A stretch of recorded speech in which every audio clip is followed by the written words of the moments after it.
Hello, everybody. Well, what could have prompted an interesting modelling co live pop-up live tonight? Well, only one kit out of two kits this year, but it is, of course,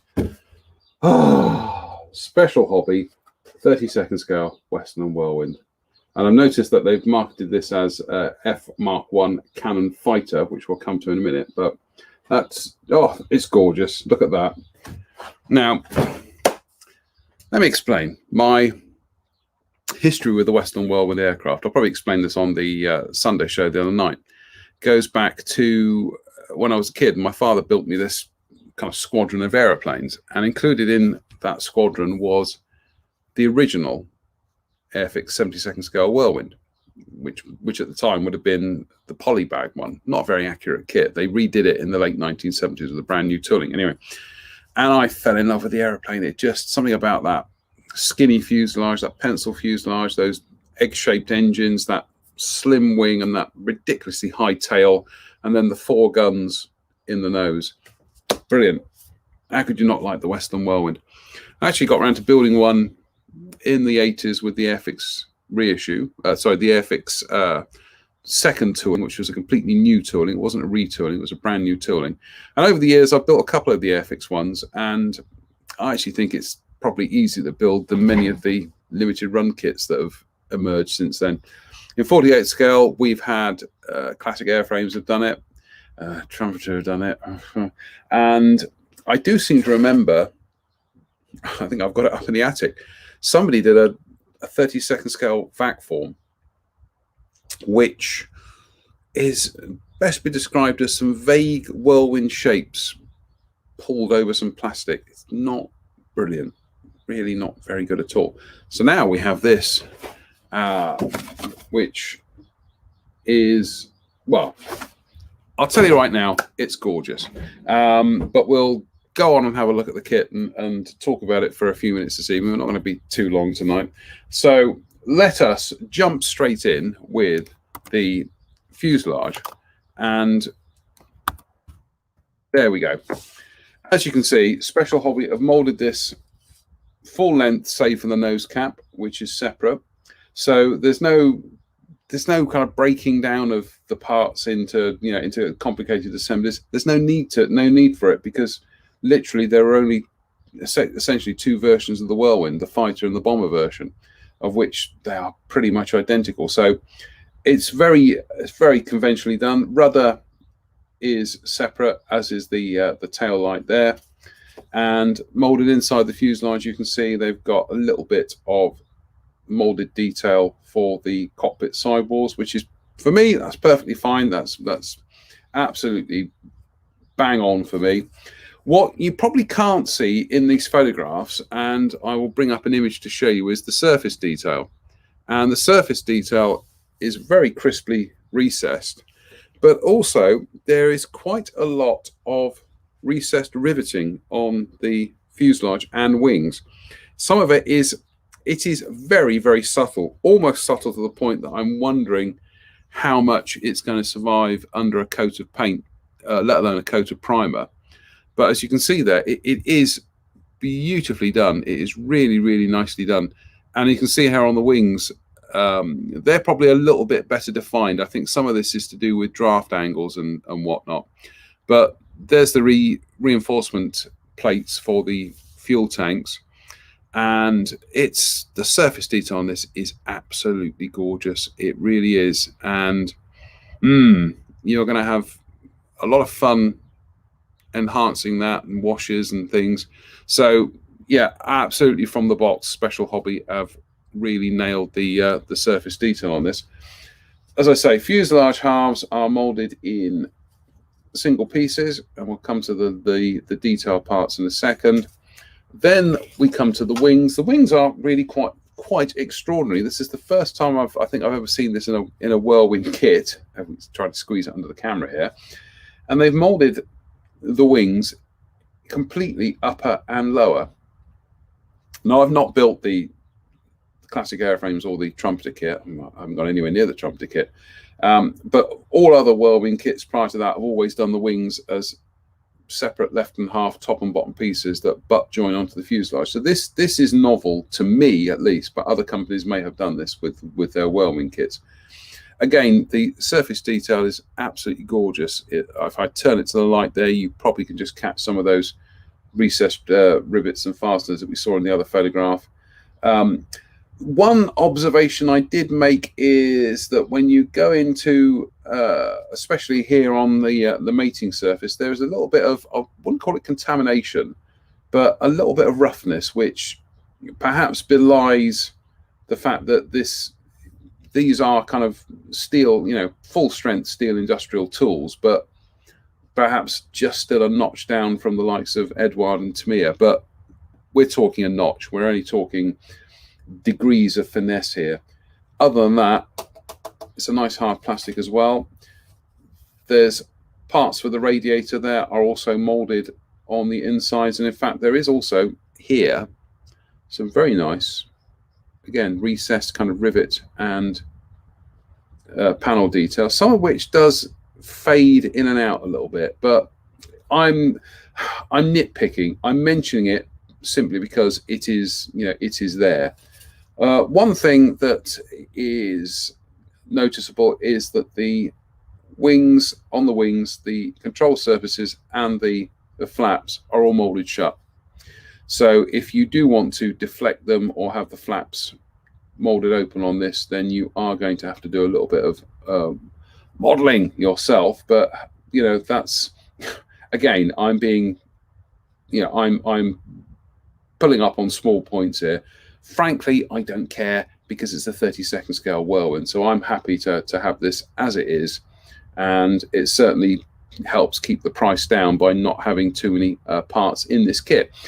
Talking of which, it is quite a revelation that the parts count for this kit is really surprisingly low for a 32nd scale kit, but Special Hobby have packed in quite a lot of detail. So we'll go to, that's the cockpit things. We have some sprues here, of which we have, here are the engine pods, the eggs themselves, and again some very nice recessed rivet and fastener detail on there.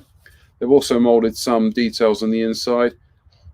Do you know what? For me, that's perfectly fine. I'm more than happy with that. There's also no awkward sink marks or ejection pin marks, or rather, Special Hobby have placed them out of the way where you're not going to see them. So we've got one there, one there, and one there. There's none on the doors, for the simple reason that they've molded these tabs here, which act as the push-outs for the push-outs from the mold. You got your firewalls here. I think this is the rear of the spinner. The spinners are quite an assembly, which we'll come to in a moment here. And again, the rear of the cells are solid. They haven't attempted to drop the flaps on this, and quite rightly, in my opinion. We then come to the two identical sprues, which are for the power plants and other associated details.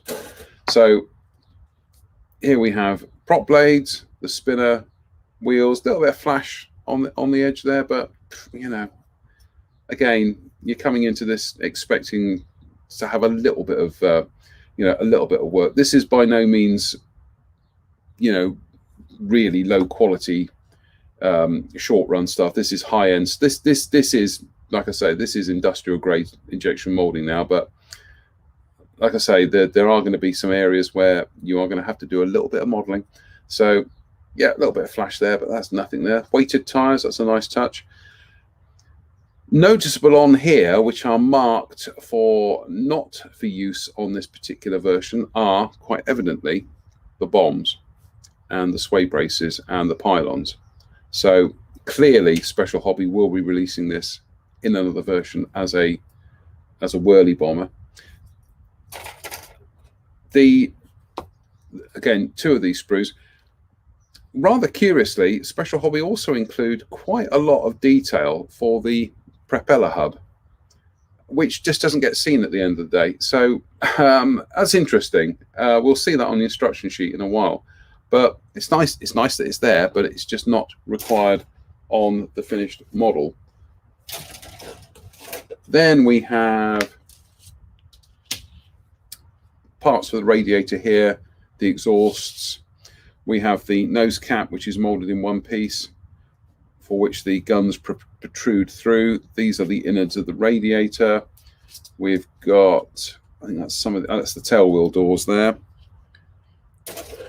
Then we come to the tail surfaces. Now, curiously, the tail surfaces, they have molded the control surfaces separate on that. And the rudders as well. Now, I need to really kind of go back and have a look in my Whirlwind books, because it could be that, for the most part, that when these things were parked up, it was only the tail surfaces and the rudder that were deflected. Everything else was shut up. So, and again, some nice detail. That's after. That's the upper wing. That's part of the flap mechanism, I think. But that's very nicely done. Some very nice detail in them. But these you can deflect. Again, beautiful surface detail on these. And then we come to cockpit and more parts of the radiators. 2 instrument panels. I think one is early and one is late, but I also think one is specific to the Whirly bomber, which again we'll come to on the instruction sheets, is not required on this particular version. Tail wheel, you've got various cockpit gubbins there, bulkheads, seat with the padding on it. Side consoles, these are the openings to the radiators, which are very beautifully done. Well, we will be taking lots of close-up photographs later on, but the perforation detail on these is really quite splendid. And then we come to one final grey screw, which again is mostly stuff for the cockpit floor, trim wheels. There we've got some of the cannon there. It's just minor details on here.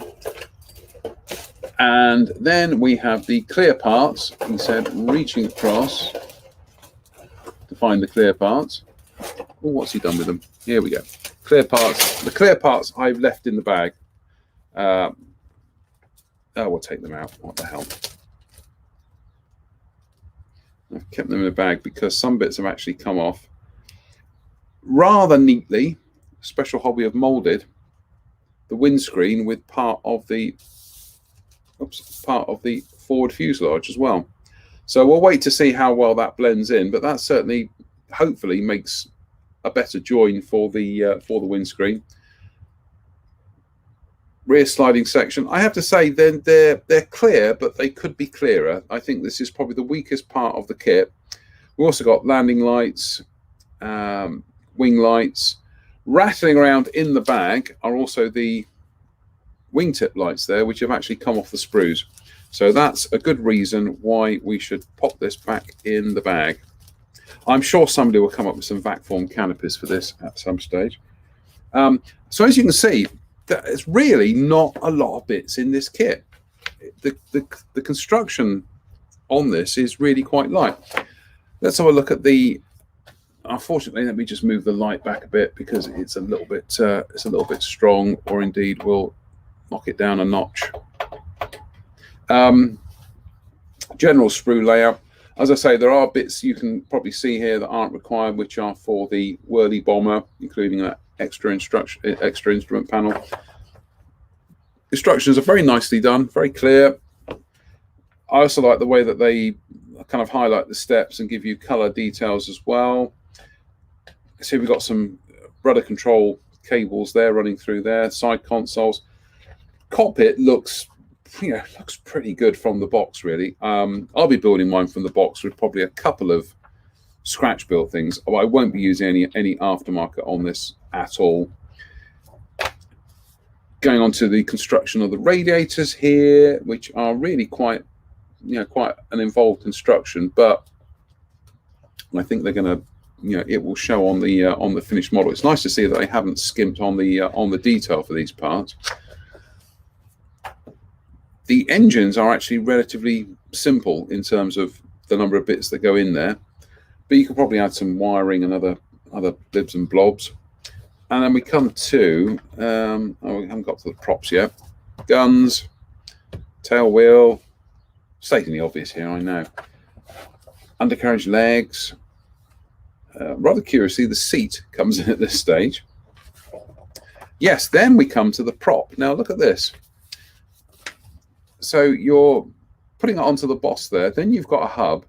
Then you've got like a ring. Then you've got, you know, another part of the mechanism. Then a cap, and all that is hidden inside the spin. And obviously, if you're building this, and you're building this in a situation where you want to display all this and leave the spinner off, you can do. But for the most part, I think everybody's just going to be kind of gluing the props to the hub, and then, you know, that's it. So it's a nice extra feature, but perhaps a bit of overkill. But you know, again, I'm literally finding things to criticize here. As you can see, there are 73 steps here, but it really isn't massively complex. I'd say this is probably almost an average parts count where there's a 48 scale kit. So yeah, I can't see anything untoward there. Then we come to the color schemes. Oh, look at that! That's my favourite one. I absolutely adore that scheme, and that's the one I shall be building along with 100 billion other people. But I just love dark green, dark earth sky, black wings. I just think it's brilliant. One thing I will check is they've got the underside of the wing is black to port, and they got it black to starboard on that. So I'll just double check that. I'm sure they've done their research. And then we have there are 2 squadrons that operated the Whirlwind, by the way. So your markings choices, they're always going to be slightly limited, but actually there are a variety of color schemes that you can put on the Whirlwind. So here we have 263. These are all 263 essentially. Dark green, dark earth sky. Then we have a rather splendid one in ocean grey, dark green, and medium sea grey undersides with the yellow leading edges, with a nice checkered fin, which they include a decal. Yeah, I kind of like this scheme, but I much prefer the what I would call Battle of Britain era, even though they never actually took part in the conflict. And well, there's a curious thing. Here we have another one from 263 Squadron. This is actually down as being based at Royal Air Force Charmy Down, which is just on the outskirts of Bath, and I went there about 10 years ago. So essentially 2 dark green, dark earth sky schemes and 2 dark green, ocean grey, and medium sea grey schemes. The decals themselves are actually not bad.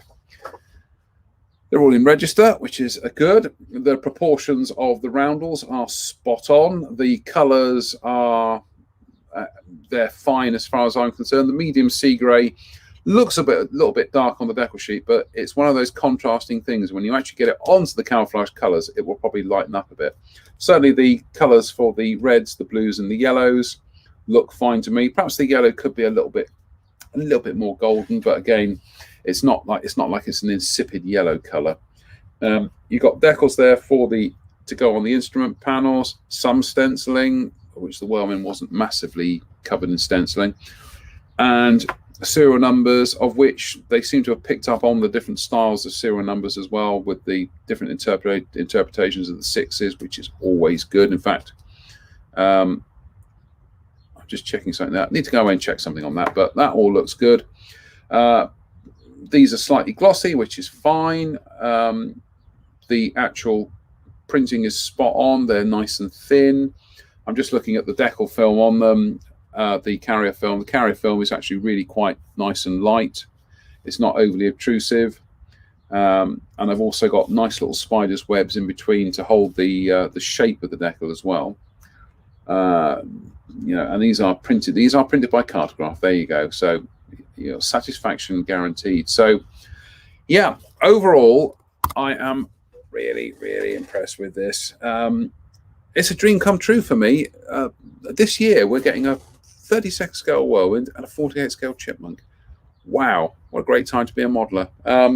So yeah, over the weekend, I will actually start work on this, and I will be posting updates to it as well. Somerset Aeroplane, and we're broadcasting live from Somerset, and it doesn't get more West Country than the Westland Whirlwind ultimately. It's just a fantastic looking aeroplane. It really is. Just going to play catch up on some of the comments here. I'm going to say hello to Anthony Bird, Jose Eduardo Costa, Ian Goldstraw, Marino, Tim Maunder, Anthony Bird, we said hello to Anthony, Paul Milligan, Mark Ewing, Pavel Krupovich, Dave Swindle, Mike Williams, Jen Wright, and scrolling down. Right, I'll fill some of the questions here. Mike Williams says, the cockpit takes a lot of time. There's so many bits in there. There are. It really is, but I think it's going to look fantastic ultimately. Jen Wright says, does it have those nasty damned Edouard decals? No, these are Cartograph, Jen. So these should be no. I know what she means now. No, these are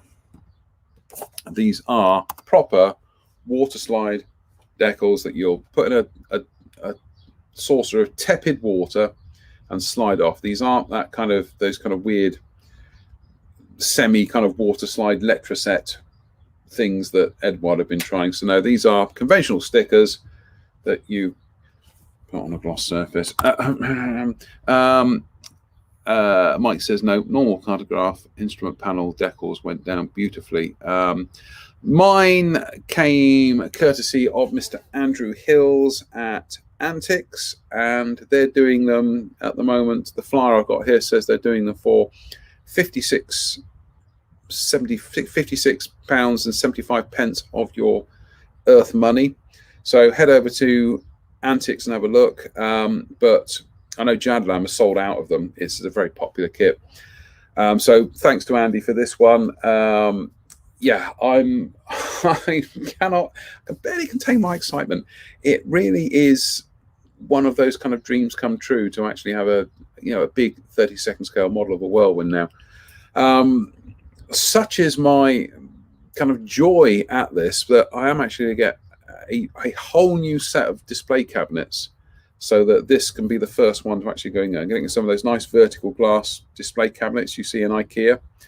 Yeah, so this is going to go on display in the house, and it's going to have pride of place in a brand new display cabinet. So yeah, it's not without some areas that obviously will need a little bit of work. We've yet to come to the fit on there, and as I say, you are going to have to do a little bit of cleanup on some parts because a little bit of flash has come through, and some of the surface detail does start to fade in and out a bit on some parts. But I'll trade that. I will absolutely trade that for the fact that we have a beautiful mainstream, proper industrial strength molded Westland Whirlwind in 32nd scale.